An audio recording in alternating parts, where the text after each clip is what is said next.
I never thought I'd be labeled the toxic mom of the family, but here I was standing in my kitchen on a Sunday morning, staring at my phone as the group chat exploded with accusations. My mother-in-law, Diana, had just posted a long message about how I was deliberately keeping the children away from their loving family and destroying precious bonds that can never be replaced. The irony was almost laughable. If only they knew how many times I tried to make things work. How many invitations I'd accepted only to receive last-minute cancellations. How many times my kids had been left waiting by the window for grandma to show up. I'm Emma, mother of twins Jack and Sophie, age 8. My husband, Mike, works as an emergency room doctor, which means our schedule can be unpredictable. Still, we always made an effort to attend family events, especially for the kids' sake. Diana had seemed wonderful during our dating years, but something changed after the twins were born. It started subtly. Diana would schedule family dinners without checking if Mike was on call. When we couldn't make it, she'd sigh dramatically and say, "Well, I suppose some people just don't value family time as much as others." My sister-in-law, Amanda, would nod in agreement, her perfectly scheduled life with her single, perfectly behaved child, making her feel qualified to judge everyone else's parenting. But the real problems began when the twins started school. Jack was diagnosed with mild ADHD, while Sophie showed signs of anxiety in large group settings. Instead of understanding, Diana saw this as a personal failure, my failure. Children only develop these issues when their mother doesn't provide proper structure, she'd say loudly at family gatherings, making sure everyone could hear. In my day, we didn't have all these fancy labels. We just raised our children right. I tried to explain, to educate them about neurodiversity, but Diana and Amanda had already made up their minds. Every time Jack fidgeted at the dinner table or Sophie needed a quiet moment alone, I'd catch them exchanging knowing looks. The last straw came during Easter Sunday. We'd arrived early to help set up, the twins excited to see their cousins. Jack had been doing so well with his new routine, and Sophie had been practicing her deep breathing exercises. They were really trying. But Diana had other plans. "Emma, dear," she called out sweetly as we entered, "I've set up a special kids' table in the basement. I think it would be better if Jack and Sophie ate down there, so they don't disturb the adults." I stood frozen in the doorway, watching my children's faces fall. Sophie's lower lip trembled, and Jack's hands balled into fists, his tell when he's trying to control his emotions. "The basement?"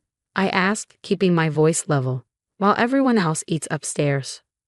"Well," Amanda chimed in, adjusting her designer glasses, "my Taylor shouldn't have to deal with disruptions during family time. She's very sensitive to chaos, I looked at Taylor, who hadn't once looked up from her iPad since we arrived, then back at my twins. Jack was now taking slow breaths, the technique his therapist taught him, while Sophie had moved closer to me, seeking protection. "No," I said firmly, surprising even myself. "Either we all eat together, or we don't eat here at all." The silence that followed was deafening. Diana's face turned red, and Amanda gasped as if I'd suggested serving pizza at a royal banquet. "Well," Diana finally said, her voice dripping with disapproval, "if you're going to be difficult about this, perhaps it's better if you don't attend family gatherings until your children learn proper behavior." I gathered our things and left, ignoring Diana's dramatic sighs and Amanda's not-so-subtle whispers about attention-seeking behavior. In the car, I expected tears from the twins, but instead, Sophie spoke up first. "Mom," she said quietly, "are we really that bad?" My heart shattered. "No, sweethearts," I assured them, meeting their eyes in the rearview mirror. "You are perfect exactly as you are.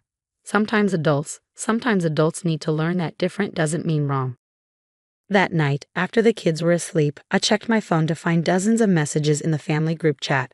Diana had crafted a masterful narrative about how I'd stormed out of Easter dinner, destroying family traditions, and depriving the children of their cultural heritage. The responses flooded in. How could she be so selfish?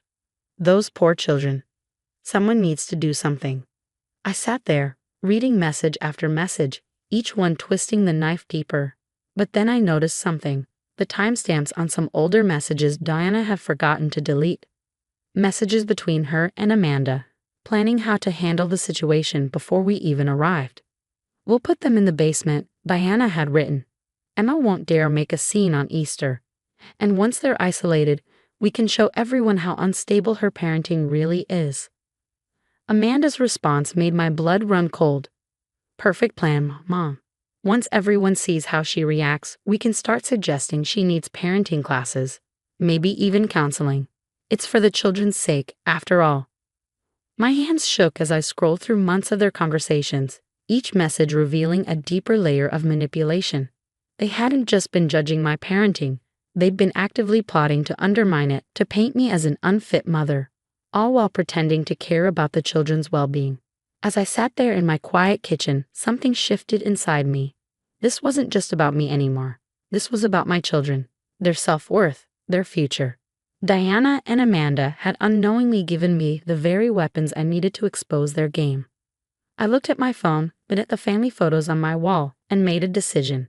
If they wanted to play games with my children's happiness, they were about to learn that this mama bear had claws of her own.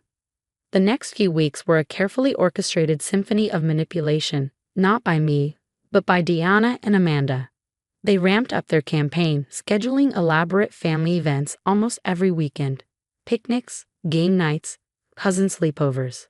Each invitation came with a subtle dig about my poor children missing out on family bonds. What they didn't know was that I'd been methodically saving every text, every email, every group chat message. I created a digital folder titled Truth, documenting their systematic attempts to isolate us. The most damning evidence came from their private conversations that Diana had accidentally left visible in the family chat. The twins' birthday is next month, Amanda had written. Let's plan something amazing but forget to check if Emma's free.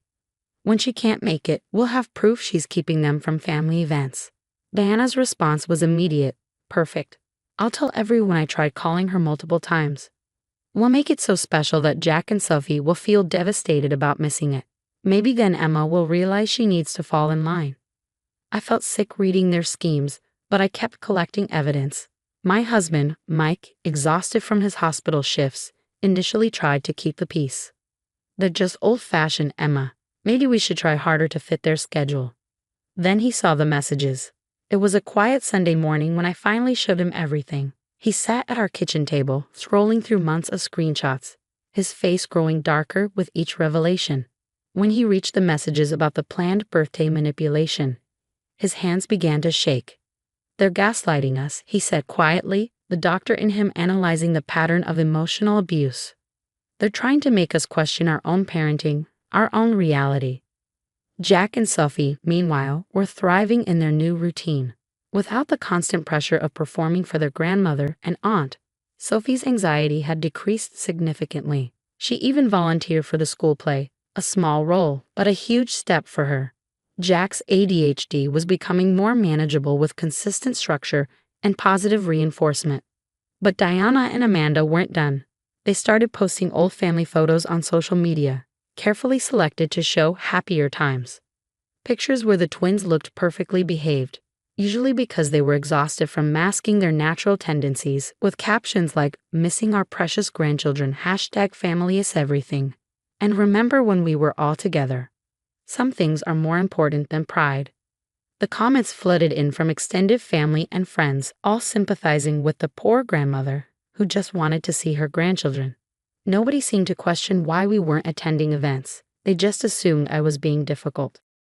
Then came the annual summer barbecue, the biggest family gathering of the year. Diana made sure everyone knew it was happening, sending invitations to the entire extended family. The message was clear. Attendance was mandatory for anyone who wanted to remain in the family's good graces. The evening before the barbecue, I received a series of texts from cousins and aunts. Just swallow your pride and come. Think of the children. Family is everything, Emma. I looked at my twins, playing peacefully in the backyard.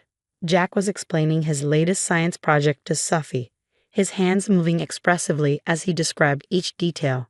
Sophie was actually listening, asking questions, engaged, no sign of the anxiety that used to plague her at family gatherings. Mike came home from his shift and found me staring at my phone. "I think it's time," he said, wrapping his arms around me. "They want to talk about what's best for the kids. Let's show everyone exactly what that looks like." I nodded, feeling a strange calm settle over me. "The barbecue tomorrow." "The barbecue," he agreed. I'll cover your shifts at the hospital next week if you cover mine tomorrow. This needs both of us. That night, I stayed up late, organizing my digital folder of evidence. Text messages, emails, timestamped photos of canceled plans, screenshots of their private conversations planning each manipulation. I created a second folder of videos. Jack proudly showing his improved grades, Sophie performing in a school play, both kids laughing and playing without the weight of constant judgment. As I worked, a new message popped up from Diana in the family group chat. Tomorrow's barbecue will be a chance for healing and reconciliation. Emma, if you're reading this, please remember that family forgives. All we want is what's best for those precious children. I looked at the twins' happy faces on my screen, then at Diana's message. She was right about one thing. Tomorrow would definitely be about what's best for the children. I just don't think it's going to be the reconciliation she has in mind. The day of the barbecue arrived with perfect summer weather. Mike and I showed up exactly on time. The twins dressed in their favorite outfits, not the formal wear Diana always insisted on, but clothes they felt comfortable and confident in. Jack wore his science camp t-shirt, while Sophie chose her drama club jersey. The backyard was already full of relatives. I could feel the tension shift as we walked in, conversations pausing mid-sentence. Diana and Amanda stood by the grill, their matching shocked expressions almost comical. "Oh, you came?" Diana stammered, clearly thrown off by our appearance. Her eyes darted between the twins' casual clothes and my calm expression, trying to find something to criticize. Of course, I smiled, my phone feeling heavy in my pocket. After all, family is everything, right? Before Diana could respond, my father-in-law, James, called everyone to attention. "Since we're all here," he announced, "I think it's time we address the elephant in the room. Diana, you said you wanted to talk about the situation with Emma and the kids." This was her moment, and she seized it with theatrical precision. "Yes," she said, dabbing at her eyes with a tissue. "As you all know, we've been devastated by Emma's decision to keep the children from us. We've tried everything to maintain our relationship, but..." "Have you?" I interrupted, my voice carrying across the yard. The crowd fell silent. "Would you like to show everyone exactly how hard you've tried?" I pulled out my phone and connected it to the Bluetooth speaker someone had set up for music. "I have something I think everyone needs to see." What followed was 20 minutes of absolute silence as I played the evidence. Text messages between Diana and Amanda plotting to exclude us, then blame me. Photos of the twins at events they claimed we'd skipped, proving their lies about our absence. Screenshots of canceled plans and deliberately impossible scheduling. "And this," I said, pulling up their conversation about the basement at Easter, "is how they plan to isolate my children, because they're neurodivergent, because they're different, because they don't fit their idea of perfect grandchildren." The color drained from Diana's face as her own words echoed across the backyard. "Once they're isolated, we can show everyone how unstable her parenting really is." Amanda tried to intervene. "You're taking everything out of context." "Context?" Mike stepped forward. "Here's context." He played a video of Jack proudly showing his latest science project results. "My son's grades have improved dramatically since we stopped letting you shame him for his ADHD. Another video shows Sophie performing in her school play. And my daughter's anxiety?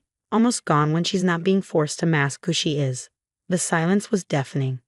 Relatives who had been criticizing us just hours before now stared at Diana and Amanda with horror. James, my father-in-law, was the first to speak. "Diana," his voice shook with anger. "What have you done?" Diana's facade cracked. "I just wanted perfect grandchildren. Is that so wrong? In my day, we didn't have all these conditions. Children behaved because we made them behave." "Perfect." Jack's voice surprised everyone. He stood straight, his hands steady. "Grandma, do you know I won the science fair last month? Mom says being different helps me think in new ways." Sophie joined her brother. "And I'm not scared to talk in front of people anymore. Not when I can be myself." Aunt Mary, Diana's sister, stepped forward. "Diana, you've been telling us for months that Emma was the problem. That she was keeping the kids away out of spite. But this is cruel." One by one, relatives began to speak up, sharing times when Diana had manipulated situations, twisted words, created drama. It was like a dam breaking, years of carefully crafted deception washing away. Amanda tried one last time. "But we just wanted what's best for the children." "No, I said firmly. You wanted what was best for your image. There's a difference. The barbecue ended early that day. As people left, many stopped to hug us, to apologize, to praise the twins for their bravery. James promised to handle things with Diana and Amanda, looking years older as he processed the depth of their manipulation. That evening, as we drove home, Sophie asked, Mom, are we still family even if Grandma doesn't like us? Oh, sweetie, I reached back to squeeze her hand. We're surrounded by family. Real family accepts you exactly as you are. Jack grinned. Like Uncle James. He asked me to explain my science project next week. 6 months later, our family dynamics look very different. Diana and Amanda are in counseling, a condition James set for continued family contact. We have limited, supervised visits on our terms. The twins are flourishing, surrounded by relatives who now celebrate their differences instead of trying to hide them. Sometimes the strongest family bonds are forged not by blood or obligation, but by the courage to stand up for what's right, even when it means facing down the people who should have been in your corner all along.